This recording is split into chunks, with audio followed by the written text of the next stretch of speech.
Porbandar Mangrol highway નજીક વરામબાગ પાસે ગઈ તારીખ 4/12/2025ના રોજ એક યુપી પાર્સિંગ રજિસ્ટ્રેશન થયેલો ટ્રક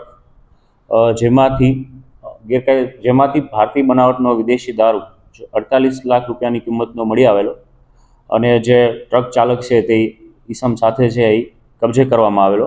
આ પ્રોહિબિશન એક્ટ મુજબ ગુનો દાખલ કરવામાં આવેલો. 48 લાખનો દારૂ અને જે ટ્રકની કિંમત કુલ મળીને 69 લાખ રૂપિયાનો જે મુદ્દામાલ છે એ કબજે કરવામાં આવેલો. આ ગુનાની આગળની તપાસ જૂનાગઢ એલસીબી કરી રહેલ અને આ તપાસ દરમિયાન અન્ય 4 શખ્સો છે આ ગુનામાં સંડોવણી સામે આવેલી છે. આ 4 આરોપીઓ વિરુદ્ધ તપાસ દરમિયાન અટક કરવા માટે પૂરતા પુરાવો મળી આવતા તેમની ધરપકડ કરવામાં આવેલી છે અને નામદાર કોર્ટમાં તેમના રિમાન્ડ માટે રજૂ કરવામાં આવેલા છે. આ પકડાયેલા આરોપીઓમાં અસલમ આમદભાઈ પટેલિયા, મિતુલ દોલુભાઈ દયાતર, અતુલ દાનાભાઈ દયાતર, જે માંગરોળ મરીન પોલીસ સ્ટેશનમાં પોલીસ કર્મી તરીકે ફરજ બજાવે છે. અન્ય દેવશી નથુભાઈ નંદાણીયા. આ 4 આરોપીઓની ધરપકડ કરી અને હાલ તેમને રિમાન્ડ માટે નામદાર કોર્ટમાં રજૂ કરવામાં આવેલા છે. આગળ આ ગુનાની તપાસ શરૂ છે.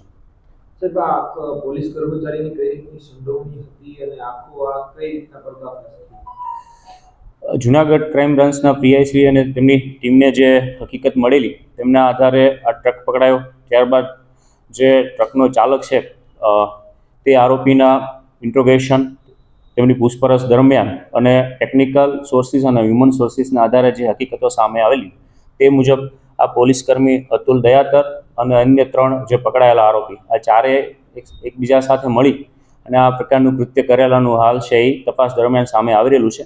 આ દિશામાં ઊંડાણપૂર્વકની તપાસ શરૂ છે.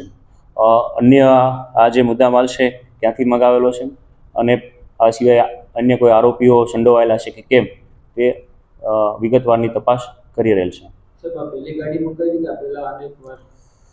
હાલ જે પ્રાથમિક પૂછપરછ છે તેમાં પ્રથમવાર આ ગાડી મંગાવેલાની કબૂલાત કરી રહેલ છે. આમ છતાં પણ રિમાન્ડ મળ્યા બાદ વધુ તેમના ટેકનિકલ સોર્સિસના આધારે અન્ય કોઈ જે વધુ વિગત આવશે તો આપ લોકો સમક્ષ રાખવામાં આવશે.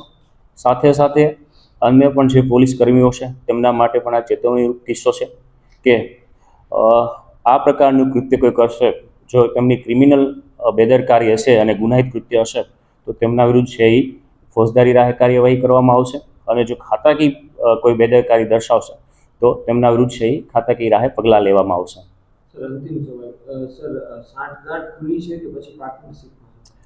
એ તપાસ હાલ હજુ કરી રહેલા છીએ, પણ આ 4 આરોપીઓ સાથે મળીને આ કૃત્ય કરી રહેલાનું હાલ છે એ તેમને મેળાપીપણું કે મદદગારી હોય તે હકીકત સામે આવી રહેલી છે.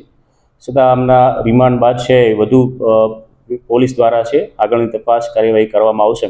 જે તેમના મોબાઈલ છે તે એફએસએલમાં મોકલવાની અને અન્ય કામગીરી છે હાથ ધરવામાં આવશે. હા, આ 4ને ધરપકડ કરવામાં આવેલી છે અને કોર્ટમાં રિમાન્ડ માટે રજૂ કરેલા છે.